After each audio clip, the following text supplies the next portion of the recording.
Assalamualaikum warahmatullahi wabarakatuh. Sampurasun wargi dulur baraya sadayana, tepang dangu di sareng simkuring Mang Ian Kidemang Gunung Halu dina acara anu manehnya eta dongeng Sunda. Dongeng zaman kiwari ala kiwari anu nyarioskeun lalakon kahirupan mangsa bihari atanapi kabaheulaan. Kumaha dararamang bala wargi sadayana? Atau mugi aya dina ginanjar kawilujengan rahayu berkah salamet amin ya Allah ya rabbal alamin. Dina waktos ieu simkuring sejanraskeun hanca anu katunda dina pedaran dongeng anu judulna Nu Geulis di Pasir Ipis karya Kang Rompis bagian ka-38 ya. Lalakon anu tegang pokona mati episode 25 tegang teh ya masalah kelalakian atau jiwa lalaki. Tak tegang na anu ka-37 mah anu parogoheun ka urang teh panggih kabeh di hiji tempat. Ampun ya sakumaha gagahna lalaki geus nyanghareupan kitu mah geus morolok tah tuur norok tok gembeur pokona mah dagdikdug. Kumaha lalakon salajengna nya ulah ka mana-mana tetep manco di channel YouTube-na Kisah Tanah Sunda. Namung satacana dilajeng kade ulah hilap anu teu acan subscribe kana YouTube simkuring, YouTube Kisah Tanah Sunda oge YouTube Ki Demang Gunung Halu mangga dibujengan di subscribe heula nya. Ulah eleh ku YouTube Kisah Tanah Jawa nepikeun ka jutaan eta subscriberna teh nya. Ieu mah jang ngamumule basa Sundanya. Alhamdulillah dina dongeng Sundanya khusus dina YouTube-na Kisah Tanah Sunda sok diputer oge, sok mararanco para guru-guru sakola, guru-guru basanya di SMP, SMA, di MAN, Masya Allahnya sing horeng pedaran dongeng Sunda di zaman kiwari teh janten edukasi oge gitu. Salah sawios bagian nyata dina ngamumule seni budaya basa Sunda. Mung pedah simkuring mah pan ayeuna namanya ngadongengna dina TikTok, dina YouTube, sanes dina radio janten teu aya sponsor, teu aya pemasukan naon kecuali di rojong ku pala wargi sadayana. Komo ngandalkeun tina YouTube mah nya. Panginten kanggo meser kuota oge ngupload ya teh cekap tah salah sawiosna saumpamina pala wargi ngaraos kahibur ku ieu pedaran dongeng Sunda teras hoyong ngarojong nya biasa nyawer kana nomor dana ieu upami nomor rekening mah aya dina deskripsi ya. Mudah-mudahan sing janten bentuk sumbang sih urang sadayana dina ngamumule seni budaya basa Sunda oge ngapresiasi ka pengarang dongengna nyaeta Kang Rompis nya nu luar biasa dina imajinasi teh. Aduh hebat lah nya komo dina masalah permistisan dina budaya urangnya carita-carita mistis teh meni asa resep asa manco mengobrolkeun curi hodam jin sagara lupa teh siluman munjung ya. Keren ya pokona mah. Ulah hilap di like di komennya pala wargi sadayana oge di share ieu linkna gitu. Share ka grup, share ka WA nya dek Facebook dek kana naon oge. Ajakan dulur tetangga baraya nya subscribe kieu gitu YouTube-na Kisah Tanah Sunda nu Mang Ian pokona mah. Mudah-mudahan sing tiasa janten naonnya edukasi salian ti hiburan teh di zaman kiwari. Supados teu nyangkolong ting kana waktos hayu urang sami-sami ngalajengkeun lalakon Nu Geulis di Pasir Ipis bagian ka-38. Mangah kaparayun sadayana. Wilujeng ngadangukeun prung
Telila di antarana aya palayan rumah makannya, rumah makan Gunung Halu Paninengan datang kadinya.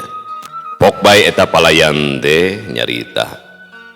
Bade tuang naon? Cek eta palayan awewe bari rutret ka Dewi Rarang jeung ka Nyi Mas Erang. Mangga tuh pesen ti payun. Cek Dewi Rarang ka Nyi Mas Erang. Mangga bae kadinya, abdi mah sejang ngiringan bae. Walau Nyi Mas Erang lantaran manehna mah da bingung teu apaleun kana kadaharan manusa. Di kadaharan di naonnya cocodot gitu. Hor itu teu sawios sami sareng nu abdi kitu. Pokna Dewi Rarang bari mencerong ka Nyi Mas Erang. Maksana sami kumaha ieu teh? Nah iraha kantos ningal gagaduhan nu abdi. Salah sangka deui teu ngobrol teh nyambung. Pokna Nyi Mas Erang colohok. Kek, nah ujug-ujugana gagaduhan ieu teh. Aduh yang sanes gagaduhan nu sami. Namun katuangan ieu teh. Teu sawios upami sareng nu abdi maksa teh kitu ih. Ai teh. Cek Dewi Rarang Nyi Kikik seuri asa kagugu meureunnan ku polah Nyi Mas Erang. Palayan rumah makan oge nepikeun ka ngakikik seuri atuh ngadenge kekecapan Nyi Mas Erang teh. Beungeut Nyi Mas Erang tang kabareubeu ngarasa wirang ku Dewi Rarang.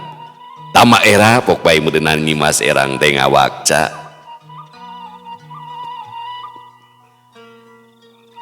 Atuh da nyarios teh teu puguh, pajar teh sami sareng nu abdi pangimu teh kana taeun. Cek Nyi Mas Erang antuk nama Nyi Kikik seuri. Rumasa meureunnan dirina teh geus salah harti. Ih, aya wae ieu mah. Barina ge da moal sami biheung teuing nu ai erang mah ragudig. Ramos-bos meureunnan. Pokna Dewi Rarang ngagikik seuri. Palayan rumah makan jeung Nyi Mas Erang bating barakatak seuri. Dewi Rarang terus bae pesen kadaharan ka eta palayan. Ari Sudira jeung Ning Ina jarongjon we barang dahar kaselangan ku bari ngawangkong. Teu apaleun lamun aya dua wanoja gareulis keur ngulincer ka manehna. Nyi Mas Erang sajeroni ngobrol jeung Dewi Rarang teh panonna mah teu boleh nyerangkeun ka Sudira katut ka Neng Ina. Ke ai erang, dupi bumi teh di mana? Nah teu sasarengan sareng caroge ka dieu. Cek Dewi Rarang tumanya ka Nyi Mas Erang. Rarompok mah di dayeuh Cihaul ieu teh kalintang tebihna ti dieu mah. Ka dieu teh nujuk aya kaperyogian. Sakantenan bari amengan bae. Kaleresan abdi mah masih keneh lalagasan ieu teh. Da acan gaduh caroge. Demi oge bade gaduh bebeureu. Tos aya nu ngiwat manden ku serobikang ieu teh. Walau Nyi Mas Erang najan ngomongna bari banyol tapi hatena mah kacida timburuna ka Neng Ina teh. Cihaul ke eta teh dayeuh di mana ai erang? Da ti saprak nyunyuhun hulu ieu, tanu ieu ye huluna asa nemehan nguping aya dayeuh nu namina Cihaul. Duka upami hulu nu itu mah biasa bae emut sugan. Cek Dewi Rarang bari seuri inyana can kungsi ngadenge aya dayeuh ngaranna Cihaul. Sekarang brolkeun hulu naon deui wae teh. Oi soak deh. Teu kedah diemutan upami teu apal mah ke upami acek Dewi bade teras ka mana ieu teh? Sami abi oge ka dieu teh mung nyalira sapertos abdi pangintennya. Tos gaduh caroge teh acan. Walon Nyi Mas Erang kadon malik tumanya ka Dewi Rarang. Maksad mah bade ka pasir ipis ieu teh. Kaleresan ka dieu sareng raka oge sareng wargi. Abdi ge sami masih lalagasan me caket wungkul sareng hiji pameget. Walon Dewi Rarang ngajendrekeun perkara dirina. Dewi Rarang nuluykeun deui cumaritana. Dupi ai erang tos lami kitu? Maksana lami kumaha acek Dewi teh? Lami kumaha ieu teh? walau Nyimas Erang bari kerung Mun maksud itu selami gelisna itu. cek Dewi Rarang bari ngagikik seuri Ih, dasar tuh uyahannya.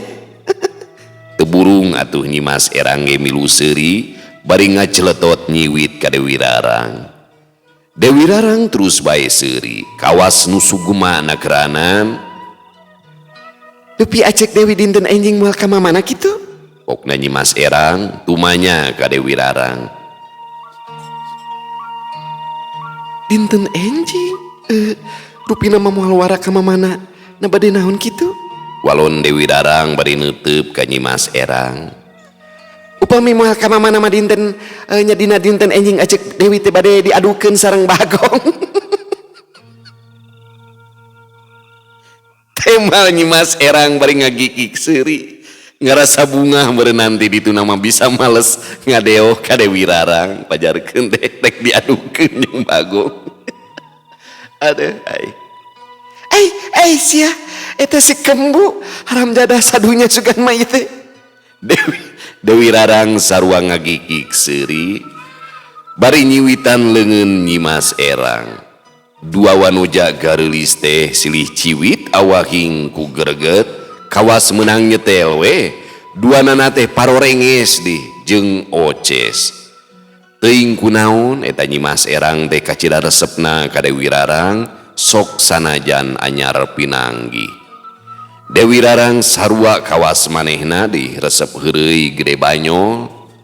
Ieu mah jadi dicandung teh palawargi asli. Jadi hayang jadi sudira.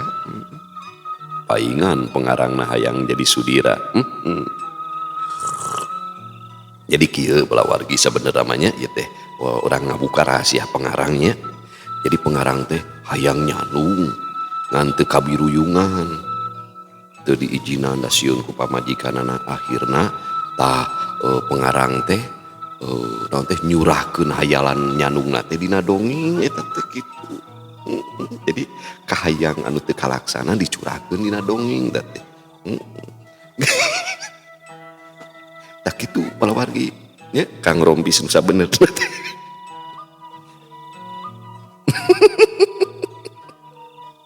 Udah urang mah berimajinasi we nya. Atuh teh nyandung dina aslina teu dina dongeng-dongeng atuh nya. Telila di antarana palayan geus kadinya deui bari mawa kadaharan sok ditunda dina meja.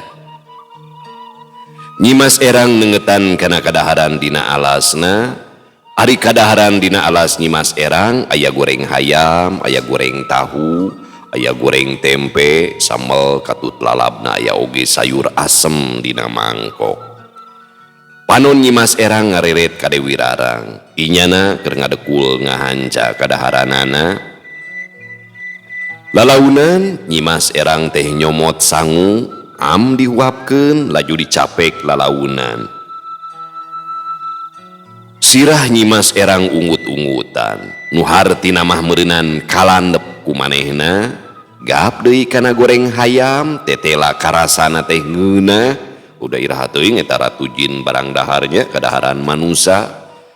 Antuk nama dina waktu anungan sakedeung alas Nyimas Erang teh ngari piringna wungkul anu leuning beak atuh kabeh teu nyesa. Ari Dewi Rarang basa ngareret kana alas Nyimas Erang teh nepikeun ka colohok bengong atuh lantaran dina piring Nyimas Erang teu kaciri tulang-tulangna acan eta hayam teh. Ari tangtungan gelis tapi barang hakan kawas cara. Kadahar daging hayam behak jeung tulang-tulangna. Alah sia, palang siang incuna keru dieu mah bikang teh. Cek Dewi Rarang ngupat sajeroning hatena. Sanggeus rengse tina daharna pok bae Dewi Rarang teh nyarita. Bari tumaros ieu teh, dupi ai erang aya sekeseler naon sareng meong. Ditanya kitu teh eta Dewi Rarang nya nepikeun ngacenghok atuh. Nah tumaros kitu. Paman teu abdi katawis aya bulanan atanapi kumaha ieu teh? Walau Nyimas Erang da polos atuh meureunan teu ngarti obrolan manusia nya. bari nyabakan kana beungeutna meureunnan sieun omo pajarekeun mirip meong. Sanes perkawis buluan Nyai Erang. Namun eta nuang daging teh meni asa kadedemes tulang taling nadugikeun ka seep digares kitu. Temal Dewi Rarang inyana ngagikik seuri. Ai, dasar si jete pika sebelumnya. Nyimas Erang keui seuri teu sirikna bari hayang ngekesek we meureunnan ka Dewi Rarang. Dewi Rarang sabenerna mah sok nitenan rindat panuna Nyimas Erang, mineng pisan katingali ku Dewi Rarang, lamun Nyimas Erang teh sok nyidik-nyidik kabeh hareup. Awahing ku panasaran, Dewi Rarang teh boga karep diukna arek pindah ngarendeng jeung Nyimas Erang. Ai Erang, teu sawios upami acek calik nangalih. Maksud teh hoyong ngarendeng sareng Ai Erang. Pokna Dewi Rarang panuna neuteup ka Nyimas Erang. Ari Nyimas Erang teu warane maalan, inyana malik neuteup ka Dewi Rarang, panuna kucap kiceu bari biwirna runya renyu ka Dewi Rarang. Buah ebel, acek mah normal kene. Dasar nurus tunyung hoyong sote ngarendeng ngarah langkung raket sareng dehes ka Ai Erang. Bari nage barara iding kedah resep ka bikang deui mah jaluge pabalata kene atuh. Mang Ian ge hayangeun ka abdi ngan ditolak we sapajodogan. Cek Dewi Rarang bari nyikikik seuri surti meureunan kana kahariwangna Nyimas Erang. Hoyong ngalima atuh manggat teh teuing acek. Ku abdi geura moal dikokos ieu. Walon Nyimas Erang ngaluyuan kana kahayangna Dewi Rarang. Di dieu ieu caritana dimulai teh nya. Bahaya ya. Dewi Rarang teu ngomong deui. Inyana pindah diukna ngarendeng jeung Nyimas Erang. Akhirna dua mojang gareulis teh diukna rerendengan kawas adi lanceuk we. Mun seug teh mah dititah milih salah sahiji di antarana geus tangtu pikeun Mang Ian mah bakal milih duanana. Mun Mang Asep mah bingung pasti milih nu mana da sarua geulisna, komo Mang Dindin mah nya. Rek milih itu geulis, nu ieu geulis, itu gademol, ieu gademol nya. Cek Mang Ian mah duanana we.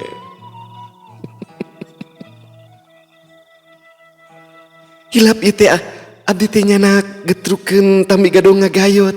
Cek Dewi Rarang bari nyokot goreng oncom tina jero kantongna. Makaning karesepna ieu teh Ratu Siluman teh kana goreng oncomnya. Bungkus goreng oncom teh disoekeun ku Dewi Rarang sok ditunda dina meja. Alah, goreng oncom ieu teh nya cing ngaraosan opat siki mah. Pokna Nyimas Erang apaleun lamun eta teh goreng oncom anu sok dibawa ku Sudira. Muhun goreng oncom mangga karinya tong asa-asa seepkeun bae sadayana ari teh era unaman mah. Temal Dewi Rarang bari seuri panuna meletet kana leungeun Nyimas Erang anu nyokot goreng oncom aya kana genepna. Nyimas Erang teu nemaalan ukur nyerengeh seuri bari ngadekul ngadahar goreng oncom. Tangtungan gelis pake hade ari kana barang hakan kawas tukang jinggul. Kawas tukang jinggul ieu mah. Gerentes hate Dewi Rarang ngupat ka Nyimas Erang. Ngan barang melong kabeh hareup, Dewi Rarang teh tangka curingha, panuna teu sirikna bunceli melong kaneng ina anu diukna nying hareup kalebah manehna. Dewi Rarang tangtu apaleun pisan kaneng ina anu kungsi reurejengan jeung Sudira. Ret deui panon Dewi Rarang teh ka lalaki nu aya hareupeun neng ina, Dewi Rarang ngaranju. Panonna teu sirikna molotot nyidik-nyidik ka eta lalaki. Sok sanajan nukangan manehna, tapi ari kana tangtungan eta lalaki teh kacida apalna geus moal bisa kabelejog deui. Lamun eta teh Sudira. Nusan wae kitu ngadongengna soak hareudang sia. Aduh, bener hareudang palawargi. Aduh. Ada Sudirama tuh maturan dunungan lain bobogohan kamu. Nggak anger we awewe emangnya sanajan kumaha wae gitu nya. Sanajan jeung dunungan maksudna teh gitu dah. Ieu mah mantuan dah. Naonnya padagang gitu. Anger we. Moal kitu ieu rumah makan bakal diacak-acak mah. Bakal runtuh gitu. Tetela gening si kasebelahan teh keur sukan-sukan tuang sasarengan sareng pamajikan batur paingan kaingna teh genah teh wae sing horeng jalu-gejulan nuju ngahirwan sawah panggaloyan deungeun greget aing mah eta deui bikangna ku teu gablek kekenyosnya geus gablek salaki mah atuh bet kadeukeutan jalu sejen geus kieu aing kudu kumaha deh bila kuona man ku aing kudu ngamuk pada dia atau jual wae kitu rumah makan aing jadi bingung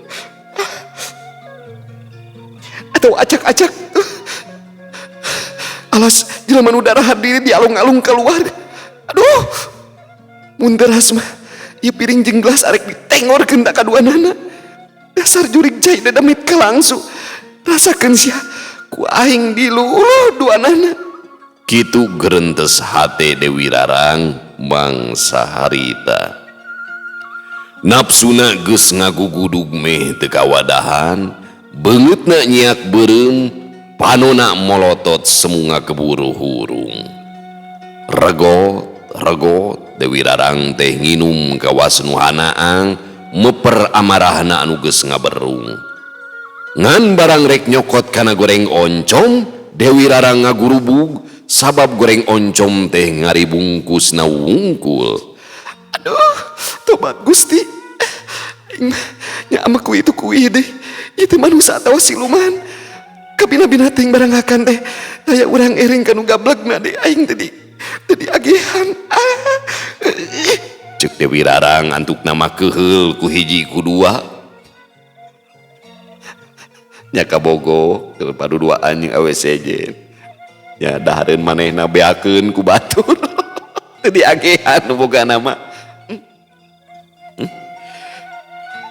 Keke kunaon aja eta raraitan ka beureum kitu nuju hareeng pokna Nyi Mas Erang bari mencrong ka Dewi Rarang nya ieu teh ai Erang nuju udur pikir mun teuras mah hayang ngarak-rak iga jalmi ieu teh walon Dewi Rarang atra sorana muka keheul baru urang mana eta teh jalmina keun ku abdi urang rak-rak tuman wae tong buru ning ngarak-rak igana ngalaan huluna ge abdi mah keresa walon Nyi Mas Erang eta taya riuk heureuy atawa banyo puguh bae Dewi Rarang teh tang kangarahan juga tuh teu boga panyangka lamun Nyi Mas Erang boga kasanggupan anu lahuta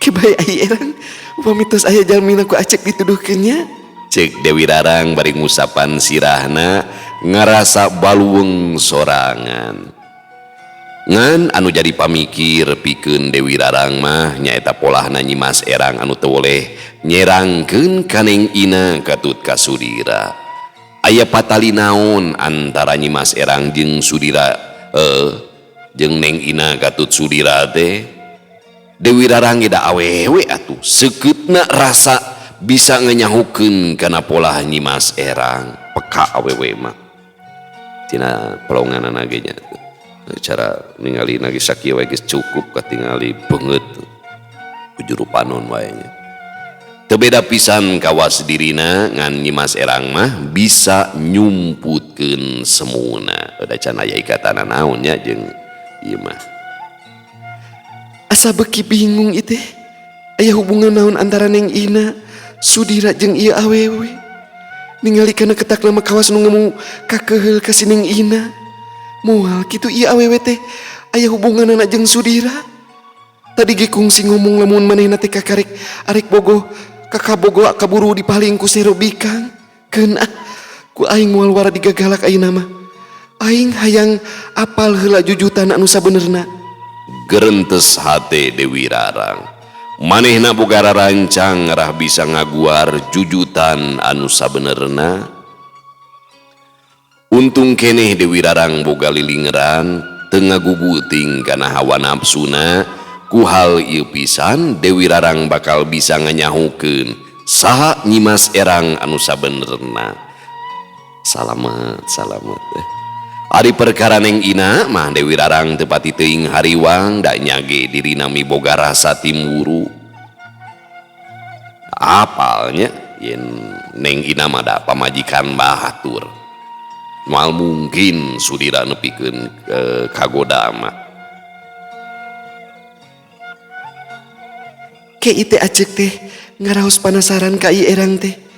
Dupi mulih teh bade ka mana upami sajurusan mengiring bae sareng aceknya? Kitu ceuk Dewi Rarang ngajakan balik babarengan ka Nyimas Erang. Maksad mah abdi teh bade ke kawargi heula iteh nu aya di lembur Negla. Moal warawangsul ka dayeuh Cihaul margi aya perkawis anu teu acan rengse. Walon Nyimas Erang panonna sakapeung nyidikeun kabeh hareup. Lembur Negla eta teh ayana di mana? Duh, rumaos acek mah teu apal ieu teh. Ceuk Dewi Rarang ngarasa bingung sabab teu apaleun. Lembur Negla teh beh kidulun walungan Cipalid acek. Beuh, acek ki sami lebeng ieu teh. Nu apal teh lembur Pasir Ipis sareng Pasir Angin. Ceuk Dewi Rarang bari nyikikik seuri. Rumasa manehna mah teu apaleun wewengkon anu ditataan ku Nyimas Erang.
Wangkongan kapegat ku Elsa anu nyamperkeun kadinya samemeh nyarita Elsa sasalaman heula ka Nyimas Erang. Oces, cek Kang Lasmana hayu cenah urang init ayeuna ka Pasir Ipis. Lainna naon Kang Lasmana arek ngulang di ka Sumedang. Kitu ceuk Elsa ngabejaan amanat ka Nyimas Erang nya ti Den Lasman ka Nyimas Erang ka Dewi Rarang ti Den Lasmana lanceukna. Heeh, kedaguan lima gedeng di imanya. Wing kago keur ngobrol perkara usaha jeung si ai erang ieu teh. Juga ditu bejakeun ku ilaing kunyun.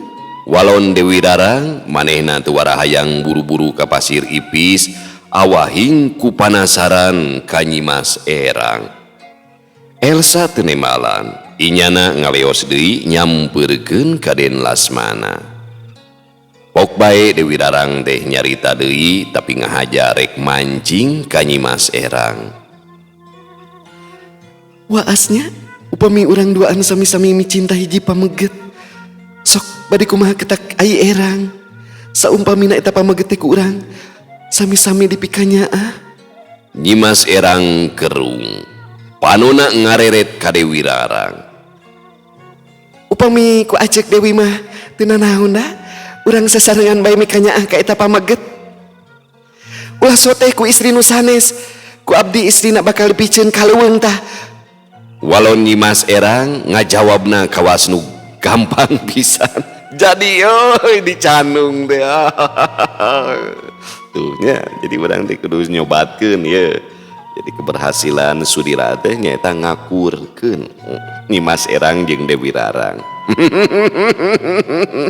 kudu akur heula atuh ajak jalan-jalan bebarengan umroh bebarengan ka ditu nya. Eda dongeng ngaranna ge nya. Da kitu Pak Dadang. Lain hayeu we teteleponan tukangeun Ceteti. Nah ngaran awewena diganti jadi Omod. Padahal manina da teh. Akurkeun jeung Ceteti ajak umroh bebarengan. Kayak jujur di ditu di Mekah.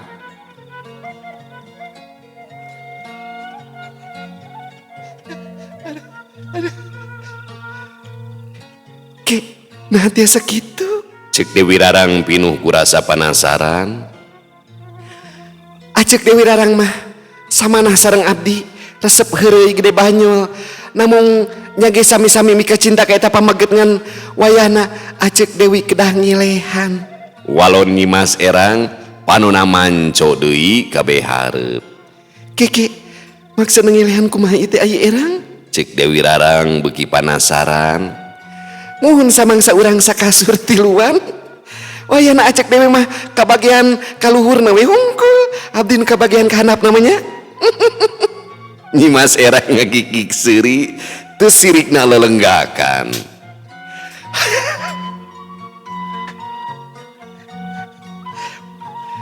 Haram jadah kulan. Teu sarudi ting kudu ngokosan luhur hungkul mah.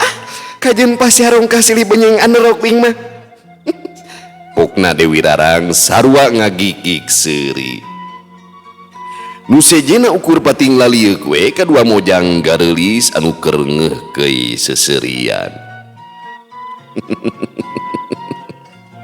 Itunya obrolan awewe mah.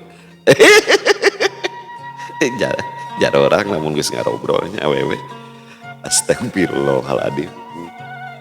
Sok ngintip gitu tanya. Katayap gitu karena pipir batur ngadenge mun awewe ngarariung. Parah ngobrol teh. Riweuh. Amun geus ngobrolkeun ka ditu ih. Barang cing puriding. Pala wargi sadayana waktosna parantos teu nyekapan deui.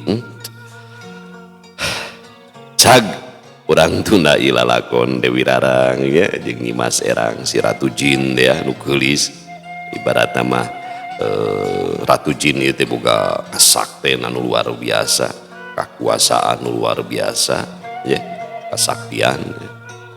Tapi naon teh pas panggih jeung Nyimas Erang hiji wanoja turunan gegeden siga nu klop gitu tah. Siga panggih jeung carangka atawa siga panggih jeung kalangkangna sorangan sehingga hate langsung nyambung sanajan karek anyar patepung ya sapotosim guring sok seringnya menakan jalmi teh padahal menembe kita tepang teh tapi nah hate teh asa nyambung asa ngain asa panggih jeung dulur anu lawas dilawas teu patepung dah kitu dina kahirupan mah nya. Nah, mudah-mudahan orang sadayana sing ditepangkeun sareng jodoh-jodoh anu nyambung hate nya, nyambung pikir, nyambung rasa. Rek jodoh awewe, rek jodoh sobat, rek jodoh dulur nya. Rek dina masalah kailmuan oge pan kitu. Beda ya. Sir hate teh sok ngait gitu. Saprekuensi sa circle kayak kitu nya bala wargi sadayana.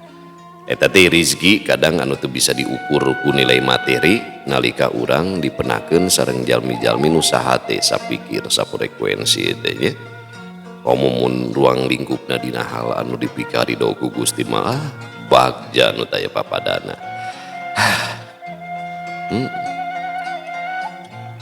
Model urang pamegetnya panggih jeung ti opat istri nu saprekuensi sadayana. Sadayana teh ditika gitu nya ngariung teu limaan. Cag urang tuna ilalakon nu geulis di Pasir Ipis karya Kang Rompis bagian ke-38 insyaallah mungkin urang dilajengkeun dina episode anu ka-38 ya. Bagja pokona mah nya baikeun da dongeng ieu. Cag urang tuna dihanyuang siang urang teuneun dihandelem sieum paranti nyokot ninggalkeun mangsa datang ka samber deui Wallahu muwafiq ila aqwamit thoriq. Wassalamualaikum warahmatullahi wabarakatuh.